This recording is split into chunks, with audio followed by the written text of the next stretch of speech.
Just 2 hours from Cape Town, Montague is a small town on Route 62 that offers spectacular mountain scenery and a world-renowned natural hot spring. Home to quaint farm stalls, art galleries and interesting shops and museums, Montague is a delightful destination to explore for a day or two.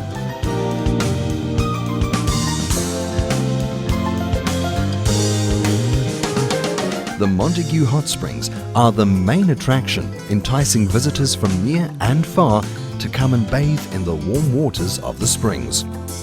The Montague wine cellar produces delicious muscadels made from the sweet grapes of the area.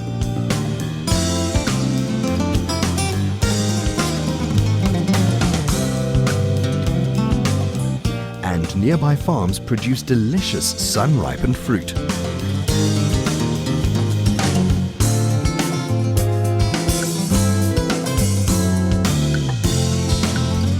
Montague is also a haven for outdoor lovers with activities including hiking, walking and mountain biking to enjoy.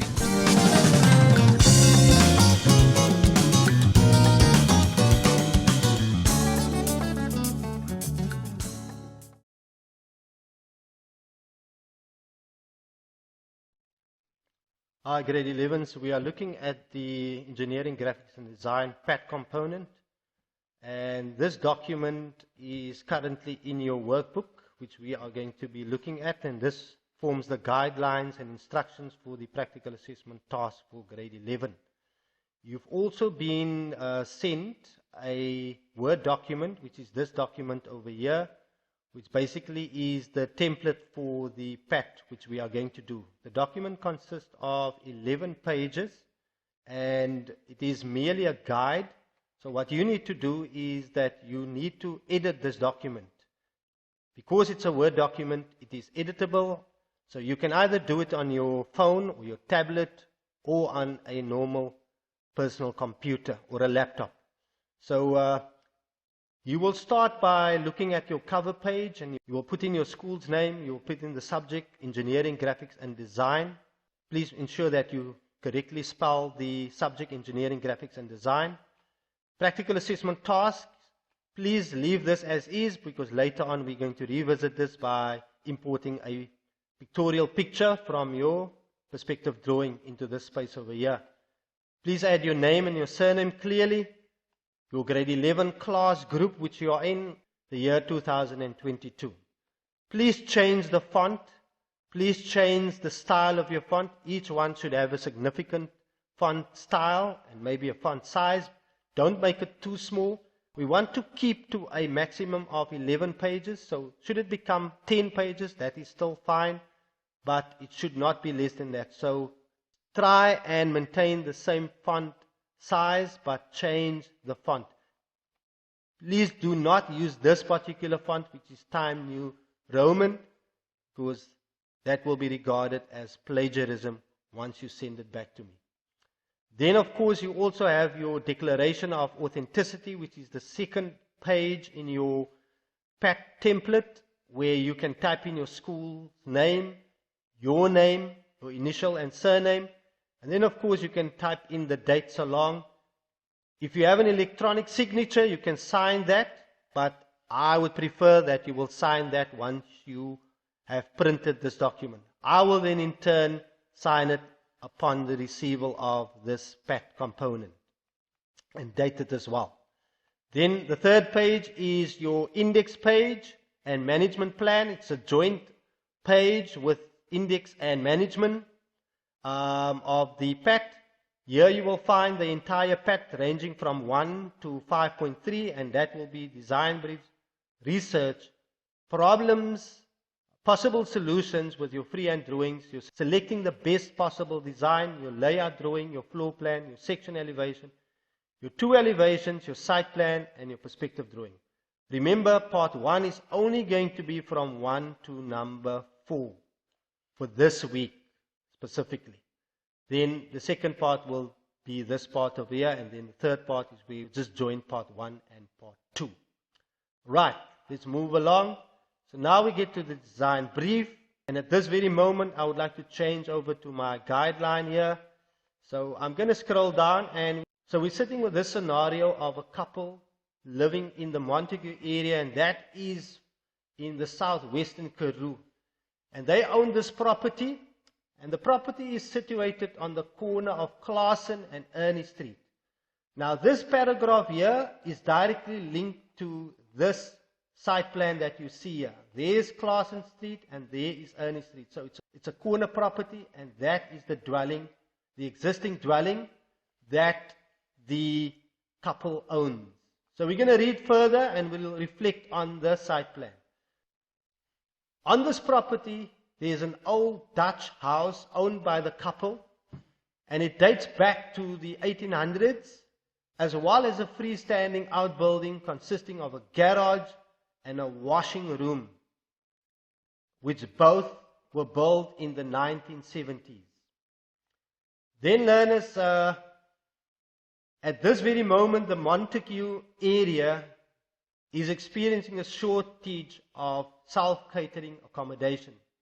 So this beautiful area is renowned for visitors coming from Cape Town, staying for a day or two, and then moving along. So the couple has decided to alter and extend the existing outbuilding and to provide much needed self-catering facilities and accommodation, which will then supplement their income.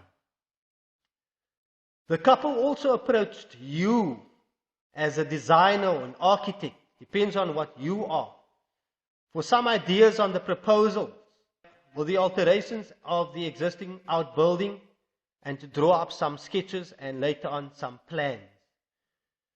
During the meeting with the couple, they mentioned a few things. That the building has historical significance, and that the old house may not be altered in any way, as they intend to open it up to the public for viewing.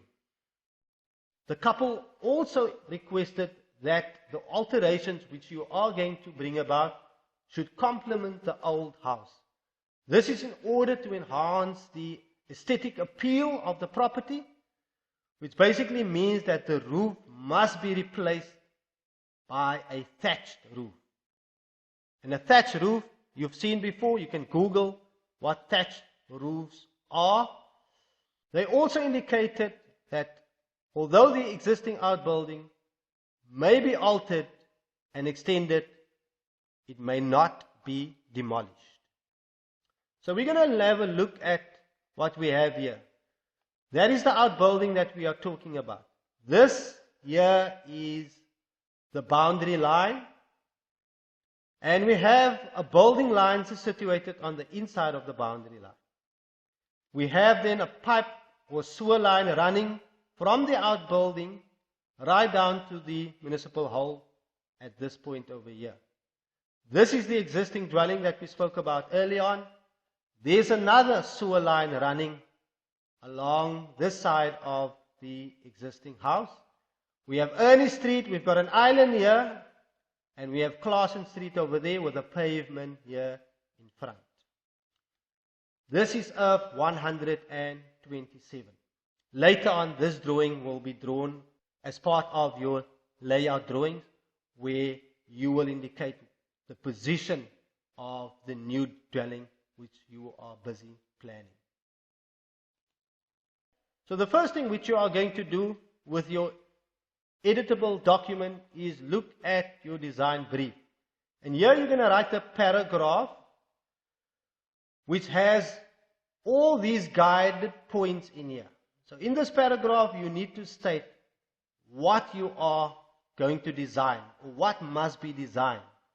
What are the reasons for designing this project? Who are you designing it for? Where will this construction take place? Who are you? Market yourself here.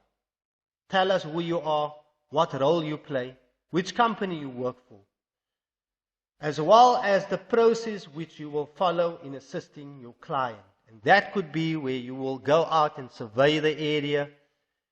You will have presented sketches to your clients.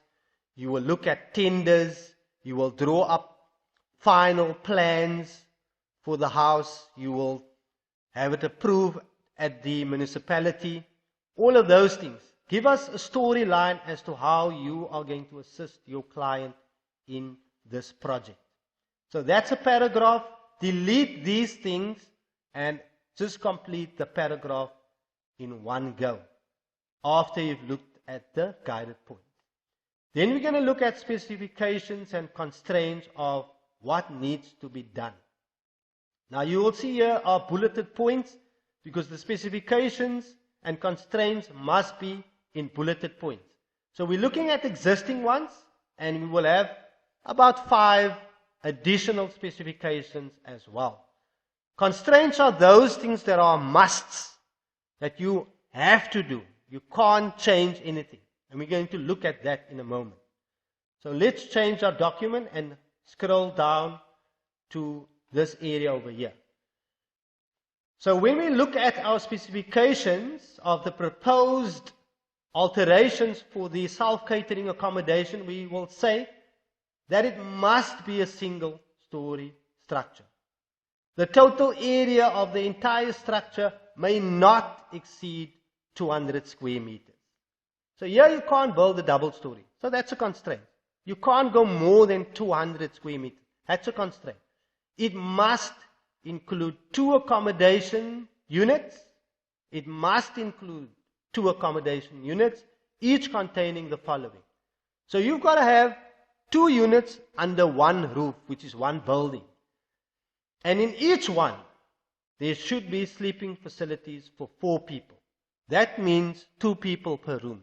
So every unit must have 2 rooms. There should be a bathroom with at least a toilet, a shower, and a hand wash basin.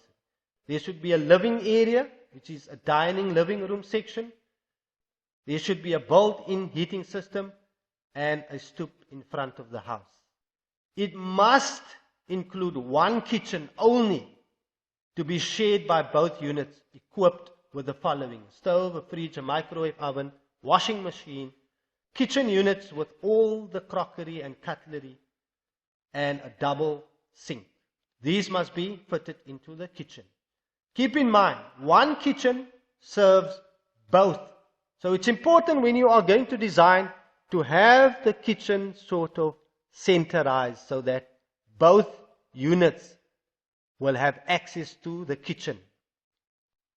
So what you are going to do, you are going to copy all of these over into this document over here in bulleted format, and you will add some additional specifications as well. And that could be what floor finish you will have in the house. For example, tiles in the bathroom, carpet in the different bedrooms. Or you can have the color that you are going to put on the walls, whether the walls are going to be plastered. You can even indicate what type of roof structure you're going to have. You can indicate the different lights that you will have inside the house. You can even indicate what frames for the door and the windows could be used. And that could either be wooden ones or aluminium ones. Depends on what is more economically affordable as well as durable for your client. And that can be specified in here as well as part of your 5 additional specifications. Learners, we then continue by looking at research. Now, what is it that you need to research? So you will have to go to your guide document and find the 4 research components. And that would be where you conduct research in the following: layout of self-catering accommodation units. So you can have 2 or 3 pictures of floor plans of self-catering units. You need to look at old Cape Dutch style architecture used in the Montague area. So that is part of a research on another page. Hip roofs. So you're going to look at hip roofs or thatch roofs. So that would be another research component. And built-in heating system. These can all just be pictures. diagrams or illustrations. That would suffice as your research. How are you going to do it? In your template, you will find that there is Research 1. Layouts of self-catering accommodation. Please, learners, take this heading, copy that into a Google search bar, right there, paste it, click it, and you will find various pictures in images. You will have to copy 1 or 2 or 3 of those images, and you can paste it right into this space over here. Please note that at the bottom of this specific page, please copy the link of the page where you have copied the pictures from as a form of reference. And that is very important, not to make yourself guilty of plagiarism. So you can use that every time by copying the heading into the search bar of Google, finding the pictures that you need, paste it in this page. Should this heading move down, please just delete the extra space so that we have these Research 3 and the heading right at the top of the page, always. If you go on to 2 pages, that is pretty fine, but 1 page would suffice per research unit. There you can find hip roofs, and you will see what hip roofs are all about. You will paste it there with your reference, and the same for built-in heating systems as well. Then learners, I've added this page. Should you not have the reference at the bottom of each page, you are also allowed to have it on 1 single page, as we've done previously in bulleted format. But the most important thing is that you do reference in your bibliography of where you have sourced the information, not to allow plagiarism, as I've mentioned, to take place. Then learners, this next section we're going to visit later during our PAT, once we've completed our 2 designs, and we will write a paragraph, a motivational paragraph of why we have chosen one specific design. And of course, the next chapter will take you into those 2 designs which we will be doing.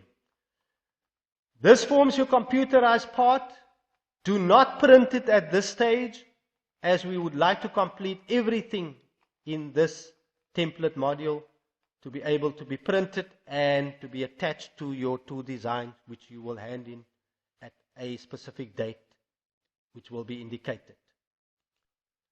Learners, that forms part 1 of your PAT. We are going to go to part 2, which will be 2 possible designs which will derive from your specifications, which you will have right here.